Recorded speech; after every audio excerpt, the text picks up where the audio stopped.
Sejam bem-vindos a mais um Contos de Terror. Na remota aldeia de Elder Grove, cercada por densas florestas de pinheiros e um ar gélido que parecia sussurrar segredos sombrios, as lendas sobre o Wendigo eram mais do que contos de fadas para assustar crianças. A cada inverno, quando o frio se tornava insuportável e a neve encobrindo as casas tornava-se uma prisão, os moradores sentiam um medo palpável, um arrepio na espinha, sempre que a escuridão caía. Certa noite, no início de dezembro, Clara, uma jovem antropóloga, chegou à aldeia com a esperança de estudar as tradições locais e as famosas histórias sobre o Wendigo. Ela estava fascinada por tudo o que envolvia a cultura indígena e suas lendas macabras. Os habitantes, porém, eram reservados e hesitavam em compartilhar suas crenças. Falar da criatura era como invocar sua presença. Durante seus primeiros dias, Clara frequentou a única taverna do local, onde conheceu os velhos que, em meio a rituais de bebida e lamúrias, sussurravam sobre o Wendigo. O velho Tarek, com sua voz rouca e olhar distante, contou-lhe a história de uma mulher que, pressionada pela fome durante um inverno sem fim, sucumbiu ao desespero e se transformou na própria essência do Wendigo. Ele é a personificação da avareza e da fome, advertiu Tarek, sempre à espreita, pronto para devorar aqueles que cruzam seu caminho. Incrédula, Clara achava que essas eram apenas metáforas para as dificuldades enfrentadas pela comunidade. Mas foi então que estranhos eventos começaram a ocorrer. Animais desapareciam sem explicação, e ecos de lamentos podiam ser ouvidos nas noites mais frias.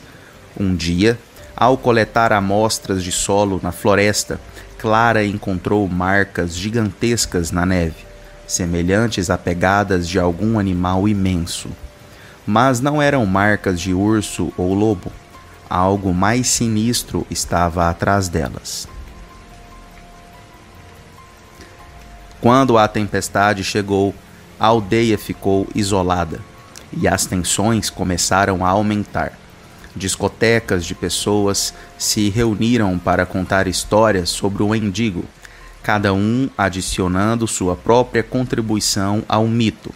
Uma noite, enquanto Clara estudava seus arquivos em sua cabana, um canto distante cortou o silêncio. Era um grito agudo, humano, ressoando nas árvores.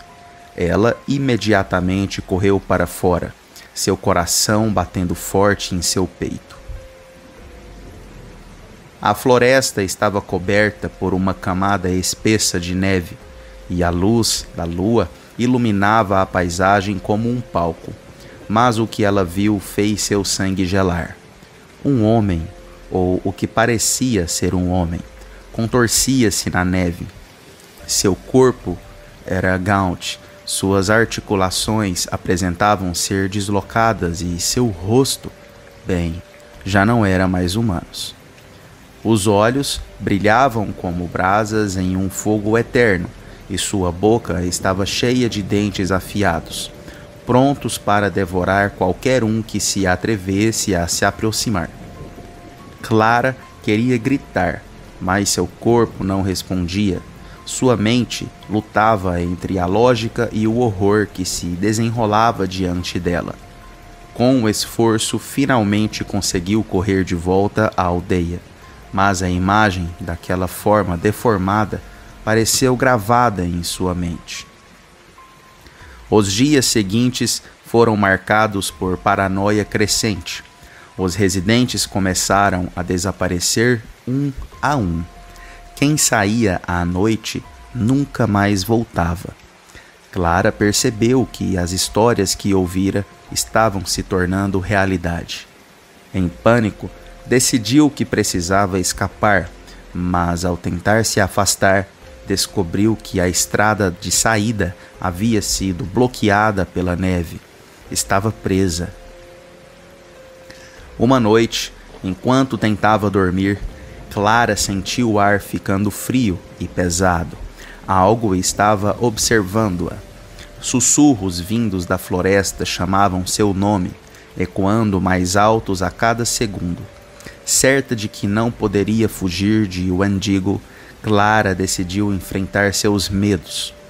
Com uma lanterna em mãos, armou-se com um punhal que havia recebido de Tarek como presente cauteloso.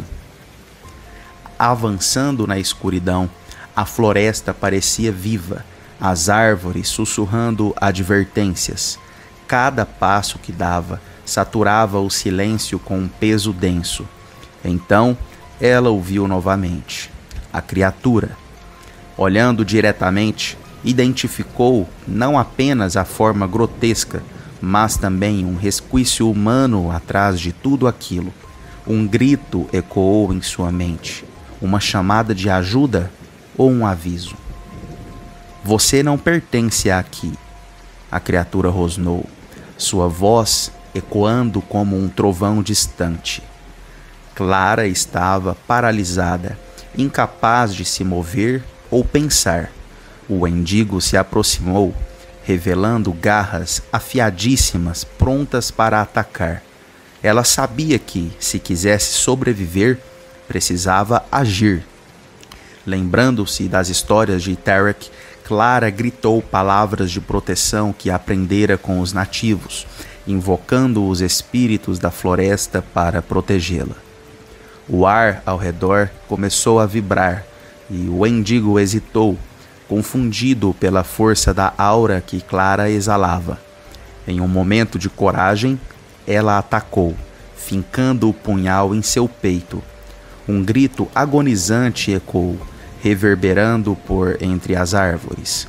O Wendigo, ao invés de desvanecer, se transformou em uma sombra e, antes de desaparecer completamente, olhou para Clara com uma expressão de dor, como se pedisse perdão. Clara caiu à neve, seu corpo tremendo, mas a sensação de ser liberta da influência da criatura era avassaladora. Com a luz da manhã rompendo o horizonte, ela percebeu que a maldição do Wendigo havia se dissipado, mas as cicatrizes deixadas em sua mente permaneceriam para sempre.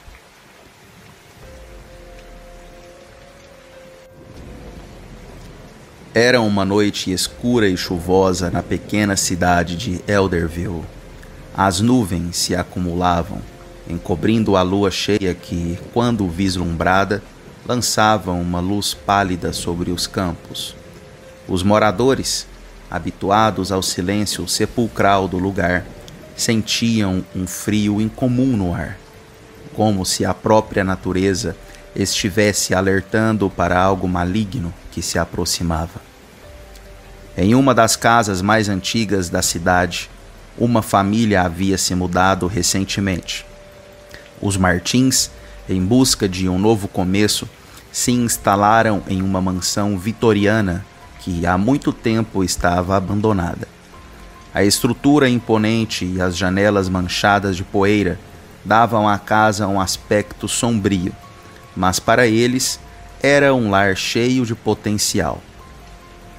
Na primeira noite, Maria, a filha mais nova, acordou com um barulho estranho vindo do porão.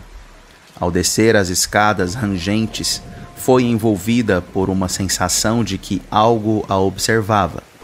Seu coração batia acelerado enquanto ela tentava localizar a origem do som. A escuridão era densa e Maria mal conseguia enxergar a sua própria mão à frente do rosto. "Quem está aí?" ela chamou, sua voz ecoando nas paredes frias e descascadas. Mas a única resposta foi o silêncio perturbador, seguido por um sussurro quase inaudível, como se alguém estivesse se movendo rapidamente nas sombras.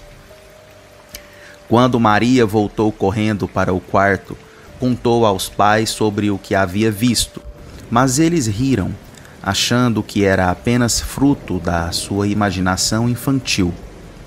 O mesmo aconteceu nos dias seguintes, até que eventos estranhos começaram a ocorrer com regularidade. Animais de estimação desapareciam e os vizinhos relataram ver figuras escuras atravessando os campos à noite. A atmosfera de normalidade que os Martins tentavam estabelecer começou a desmoronar. Certa noite, enquanto examinava um antigo diário encontrado no sótão, Maria leu sobre a lenda de um vampiro que havia aterrorizado a cidade há décadas. O diário falava de uma criatura de pele pálida, olhos vermelhos brilhantes e uma fome insaciável por sangue. A cada página lida, seu coração afundava mais na ansiedade. O que poderia ser apenas uma história de terror para encher o tempo, agora parecia uma horrenda revelação. Os disparos de uma tempestade abalaram a casa. Durante a confusão, Maria decidiu investigar o porão novamente. Com uma lanterna em mãos, desceu os degraus escorregadios. O ar estava gelado e o cheiro de mofo invadia suas narinas. No fundo do porão, um armário antigo chamou sua atenção.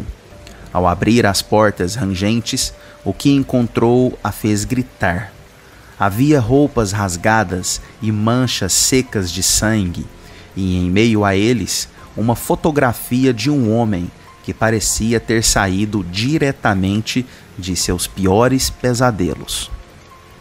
Quando ela levou a foto, ouviu uma risada baixa, ecoando pelas paredes úmidas. Seu corpo paralisou e a respiração ficou entrecortada. Um par de olhos vermelhos brilhou na escuridão, observando-a atentamente. Maria correu para casa, mas a sombra a seguiu, como se estivesse colada ao seu calafrio. Desde aquela noite, não importava o quão forte ou brilhante fosse a luz que acendesse, sempre havia uma penumbra a mais que parecia consumi-la. Seus pais começaram a se preocupar com a saúde mental da filha, notando que Maria parecia cada vez mais distante. Ela não podia contar a eles o que acontecia, pois sabia que ninguém acreditaria.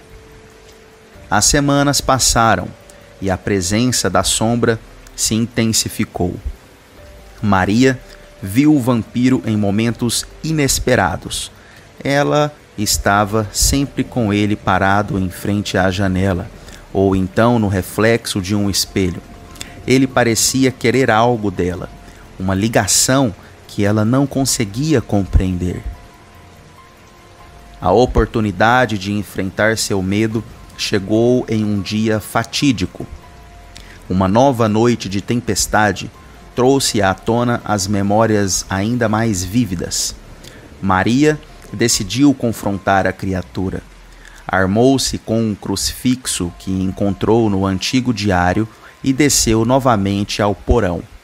Quando chegou ao fundo, uma brisa gelada atravessou o espaço.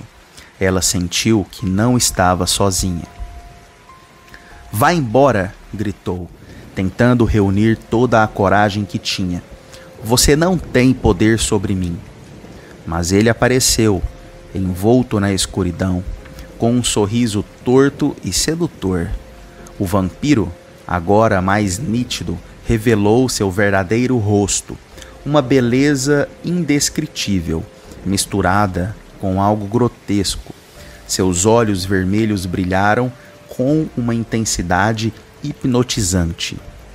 "Maria", murmurou a criatura. Seu tom era suave e atraente. "Você é especial. Eu não quero te machucar. Venha comigo e você conhecerá tudo o que a vida pode oferecer." O medo tomou conta de Maria. mas algo dentro dela também ansiava pela liberdade que ele prometia. Ela hesitou, mas a lembrança de sua família e sua cidade a trouxe de volta à realidade. Gritando com uma força que não sabia que tinha, ela ergueu o crucifixo. Afaste-se de mim, em nome de tudo o que é bom. Houve uma explosão de luz. A figura do vampiro recuou e a escuridão que o cercava começou a se dissipar. Ele soltou um grito estridente e, lentamente, a presença sinistra desapareceu. Com um último olhar furioso, o vampiro se desvaneceu nas sombras. Maria subiu as escadas correndo, aliviada, mas ao mesmo tempo exausta. Ao amanhecer, ela contou a seus pais tudo o que havia acontecido, e pela primeira vez eles a ouviram com atenção, percebendo que a luta dela era real. Decidiram deixar Elderville e encontrar um novo lar, longe das memórias e da sombra que assombrava seus dias. No entanto, a noite nunca realmente desapareceu. Mesmo longe, Clara sabia que a essência do vampiro sempre estaria lá, espreitando nas trevas, esperando pelo momento certo de voltar. Os pesadelos a visitariam para sempre, mas naquele dia ela tinha vencido uma batalha. E assim, quando o sol se punha, a história de Elderville se tornava apenas uma lembrança, mas os ecos da sombra da noite continuariam a assombrar a cidade, esperando que outro coração vulnerável se deixasse levar para o lado obscuro. Nunca pensei que minha vida, dedicada a salvar vidas, tomaria um rumo tão sombrio. Meu nome é Dr. Eduardo Lemos, um respeitado médico em uma pequena cidade no interior do Brasil. Minha paixão pela medicina sempre foi acompanhada de um profundo respeito pela vida. Porém, nas noites mais escuras e silenciosas, a solidão e o peso da responsabilidade começaram a me consumir. Naquela noite fatídica, uma tempestade se aproximava, carregando um ar elétrico e denso. O hospital estava vazio, exceto por mim e alguns pacientes internados. Fechando a porta do meu consultório, percebi um paciente que mudaria tudo. Lucas, um jovem com ferimentos inexplicáveis e uma história estranha.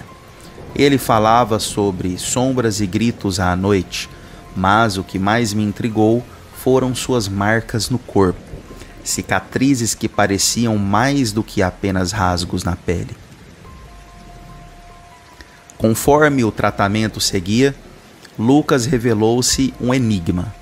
Numa das nossas conversas, ele mencionou uma lenda urbana, a criatura que assombrava os arredores da cidade, um ser que emergia sob a luz da lua cheia. Eu ri, achando que era apenas a imaginação dele, mas ao olhar nos seus olhos, percebi que havia algo mais. Nesse instante, algo dentro de mim começou a mudar. Naquele dia, a lua estava cheia, brilhando intensamente. Uma sensação estranha tomou conta de mim, uma energia pulsante que eu nunca havia sentido. Continuei a trabalhar, tentando ignorar a inquietação que crescia dentro de mim. Contudo, quando a noite caiu, fui tomado por uma dor insuportável. As transformações começaram e em poucos minutos eu não era mais o Dr. Lemos, mas sim uma besta selvagem insaciável. A primeira vítima, um dos meus próprios pacientes. Na manhã seguinte, acordei em meio a um campo de flores, coberto de sangue e sem lembranças da noite anterior. O horror tomou conta de mim. Como eu poderia fazer isso? Em pânico, voltei para o hospital, onde encontrei os corpos de Lucas e alguns outros pacientes espalhados pelo chão. A certeza do que havia feito me paralisou. À medida que os dias passaram, a transformação se repetia. O desejo voraz de devorar minhas vítimas tornava-se incontrolável. Os sussurros da lua me chamavam, e toda vez que ela surgiu no céu, minha natureza primitiva se apoderava de mim. O medo e a culpa se tornaram meus companheiros constantes, enquanto eu tentava encontrar uma maneira de interromper esse ciclo maldito. A cidade começou a murmurar sobre desaparecimentos inexplicáveis. Meus colegas médicos estavam preocupados e a polícia começou a investigar. Enquanto isso, eu me disfarçava de homem comum durante o dia, mas à noite me tornava um monstro. Sentia a necessidade de encontrar uma solução e então lembrei da lenda que Lucas havia mencionado. Busquei um velho sábio da região, alguém que poderia ter respostas. Ao encontrá-lo, a verdade do que eu era se revelou. Um lobisomem, condenado a viver entre homens e bestas. Para quebrar a maldição, precisaria enfrentar a própria essência da besta que habitava em mim. A única maneira de me redimir seria confrontando-a diretamente.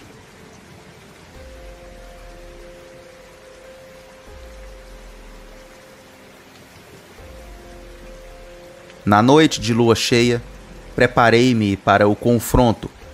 Com a consciência pesada, deixei o hospital e segui para a floresta. A lua cheia iluminava o caminho e o chamado da minha natureza era inegável.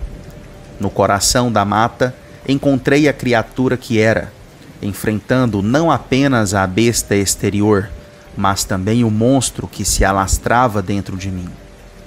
A lua foi feroz. Cada golpe ecoava como um grito de dor. Cada rosnado, um reconhecimento do que eu tinha me tornado. No momento decisivo, ao olhar nos olhos da besta, percebi que éramos um só. O amor pela vida que sempre tive se misturou com o instinto predador que me dominava. Ao amanhecer, ao invés de um derrotado, me levantei um homem renovado. A transformação ainda me assombrava, mas não como antes. A luta contra o lado sombrio ficou gravada em mim. Decidi que ajudaria as pessoas de outras maneiras, buscando soluções para os problemas que assombravam a cidade e prometendo nunca mais deixar a escuridão dominar meu ser. Hoje, sou um médico que vive com um segredo terrível. As noites ainda são difíceis, mas consigo controlar a besta. A cidade agora sabe que a real luta é interna, e enquanto a lua continuar a brilhar, nunca poderei esquecer quem realmente sou. Sempre tive um fascínio pelo folclore da minha região. As histórias contadas por meus avós sobre criaturas místicas e seres sobrenaturais eram parte essencial das noites em família. Mas havia uma lenda que sempre me intrigou e aterrorizou ao mesmo tempo, a dos duendes assassinos. Ao contrário dos duendes alegres e brincalhões que proliferam nas histórias infantis, estes eram sombrios e traiçoeiros. Certa vez, decidi investigar mais sobre eles. Engenhei um plano para acampar na floresta, onde se dizia que a presença desses seres era mais intensa.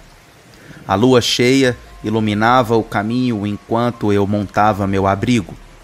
Senti um arrepio na espinha, mas não deixei que isso me impedisse de prosseguir.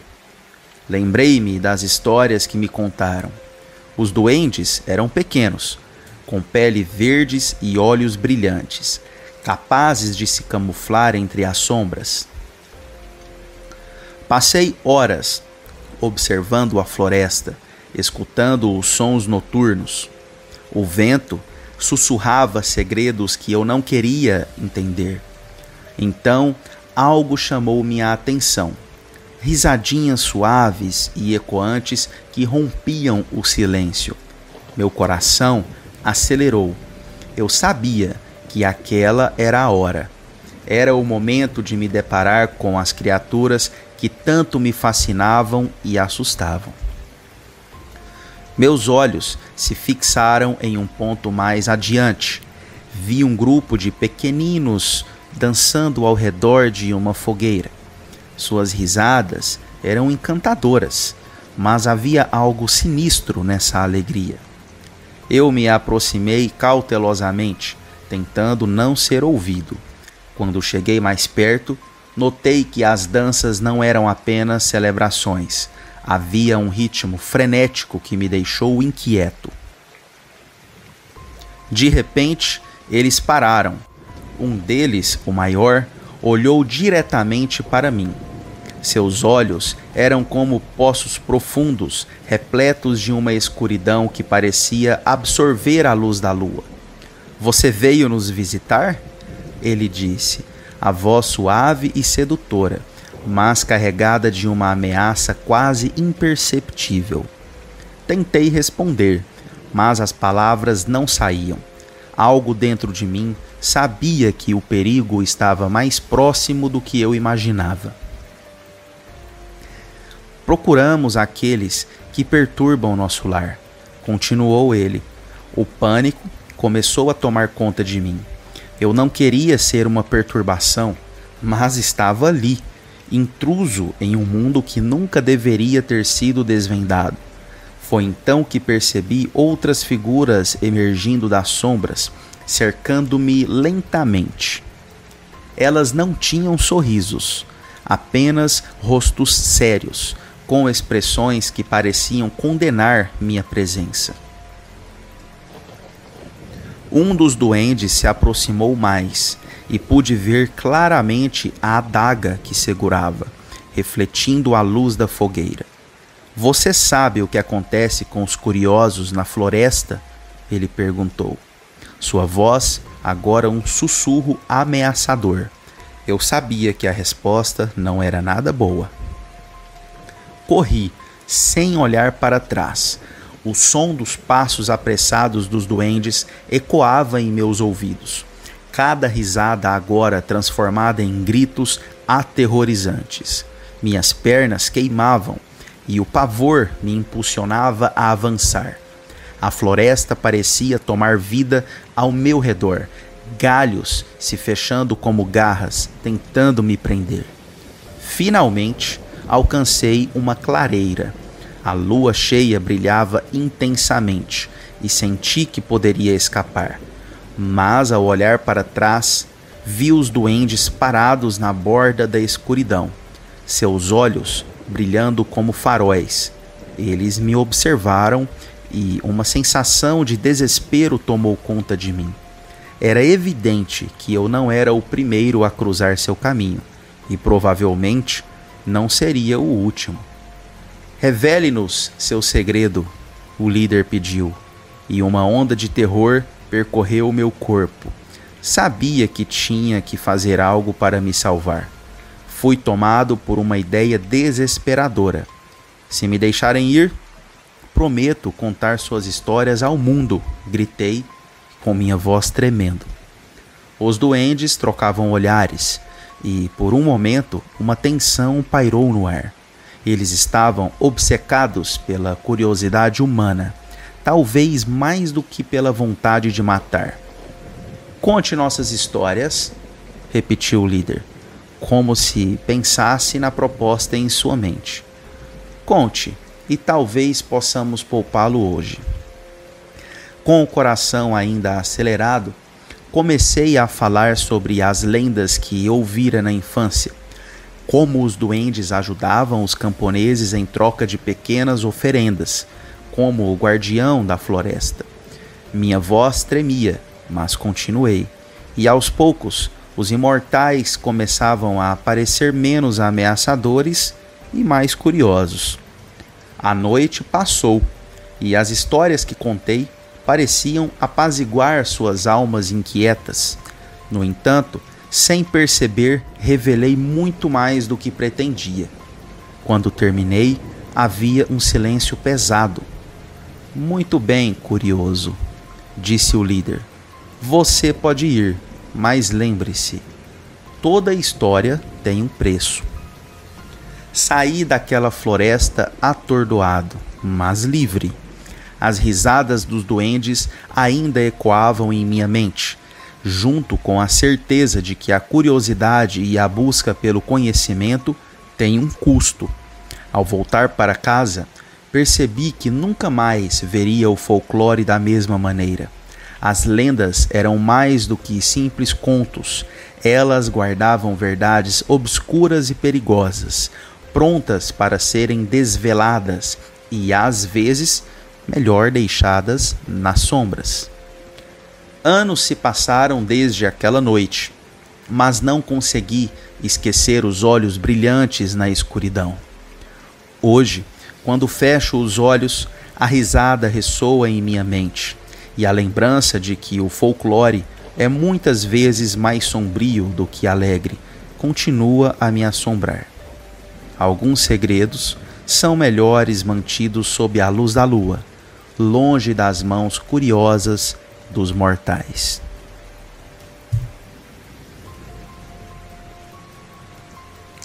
Era uma noite escura e tempestuosa quando decidi me aventurar por aquela estrada velha que cortava a floresta como um serpentear sombrio.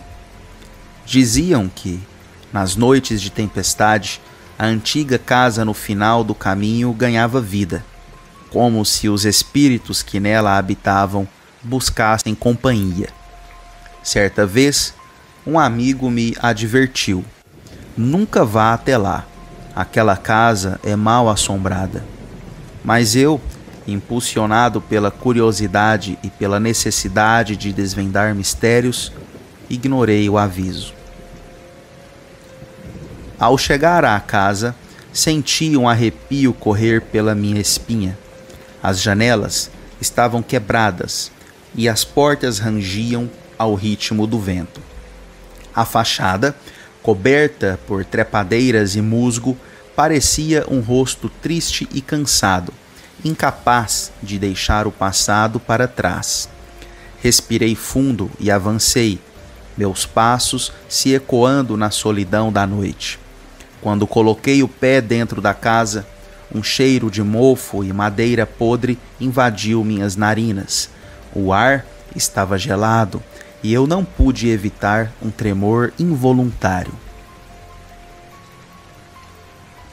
Os móveis estavam cobertos por lençóis brancos como fantasmas adormecidos. Um grande candelabro pendia no teto, e a luz fraca da lanterna que trouxe comigo lançava sombras dançantes pelas paredes. Ao explorar os cômodos, percebi que algo estava errado. Os quadros nas paredes pareciam me observar, seus olhos penetrantes seguindo cada movimento meu. A inquietação crescia em meu peito, mas o fascínio pela história daquela casa me mantinha ali. Em um dos quartos, encontrei um diário empoeirado. As páginas estavam amareladas e rasgadas, mas consegui decifrar algumas palavras. A autora, uma mulher chamada Elvira, descrevia eventos estranhos que aconteciam na casa. Vozes sussurrantes, risadas infantis e uma presença sombria que a seguia. O que mais me chocou foi seu relato sobre uma noite fatídica onde ela desapareceu sem deixar rastros. Enquanto lia, um vento gelado soprou pelo corredor, fazendo a porta se fechar com força atrás de mim. O barulho ecoou e a lâmpada da lanterna piscou, quase apagando. O pânico começou a tomar conta de mim. Olhei em volta, tentando me certificar que não estava sozinho, e então ouvi um riso distante, vindo do andar de cima. Meu coração acelerou e uma sensação de urgência me impulsionou a subir as escadas. O segundo andar era um labirinto de corredores escuros e portas entreabertas. Cada passo era acompanhado por um som de sussurros e o estalar das tábuas sob meus pés. Ao chegar ao fim do corredor, encontrei uma porta pintada de um azul desgastado, que parecia esperar por mim. Abria lentamente, revelando um quarto iluminado pela fraca luz da lua que filtrava através de uma janela quebrada.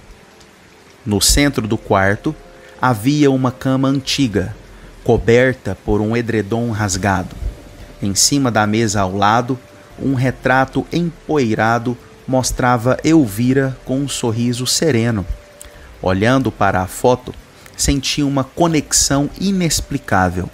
Algo dentro de mim pulsava, como se eu estivesse prestes a entender o que havia acontecido com ela. De repente, a temperatura caiu ainda mais e a porta se fechou abruptamente. Eu estava preso. O sussurro, antes distante, agora ressoava ao redor de mim, tornando-se um coro de vozes que clamavam por ajuda. Fechei os olhos e respirei fundo, tentando controlar o medo que ameaçava me paralisar. "Ajude-nos!" sussurrou uma voz suave, quase familiar. Abrindo os olhos, vi uma figura espectral emergindo nas sombras. Era Elvira, sua expressão de tristeza. Seus olhos refletiam a dor de anos vivendo presa naquela casa. Ela estendeu a mão e um frio intenso percorreu meu corpo. "Você precisa me ajudar a escapar", disse ela, a voz cheia de desespero. A conexão que havia sentido antes agora se intensificou. Não era apenas Elvira que estava presa. Havia outras almas ali, esperando que alguém as libertasse. Aos poucos, compreendi que a chave para sua liberdade estava em revelar a verdade sobre o que realmente aconteceu na casa. Mergulhei em suas memórias, revivendo momentos de dor e solidão. Descobri que havia um homem cheio de ciúmes que havia aprisionado Elvira e as crianças que viviam ali. Eles foram vítimas de sua fúria e agora suas almas permaneciam ligadas àquele lugar aterrorizante. Com determinação, comecei a falar. "Elvira, conte-me tudo. Vamos encontrar uma maneira de libertá-los." E assim, enquanto a tempestade rugia lá fora, ouvi as histórias de amor e perda, de uma vida que não deveria ter terminado daquela forma. Cada palavra que Elvira me contava parecia dissipar as trevas que envolviam a casa. Eu sentia a energia mudando, como se as sombras começassem a se afastar. Finalmente, Elvira olhou para mim com gratidão. "Obrigada. Agora posso ir em paz." E naquele momento, um brilho luminoso envolveu sua figura etérea, enquanto ela começava a se dissipar no ar, levando consigo as memórias de dor e tristeza. As vozes dos outros começavam a se acalmar e a atmosfera pesada que pairava sobre a casa começou a se desfazer. Eu sabia que tinha que sair antes que as energias se voltassem contra mim. Com passos apressados, desci as escadas e, ao passar pela porta de entrada, um alívio tomou conta de mim. A casa agora parecia diferente, como se estivesse respirando, liberando a dor acumulada por tantos anos. Na manhã seguinte, voltei à cidade. A casa da Estrada Velha já não era o mesmo espírito maligno que temia. apenas uma construção antiga, cheia de memórias, agora livre de tragédias. E enquanto me afastava, sabia que, de alguma forma, tinha feito algo significativo, não apenas por Elvira, mas por todas as almas que habitavam aquele lugar.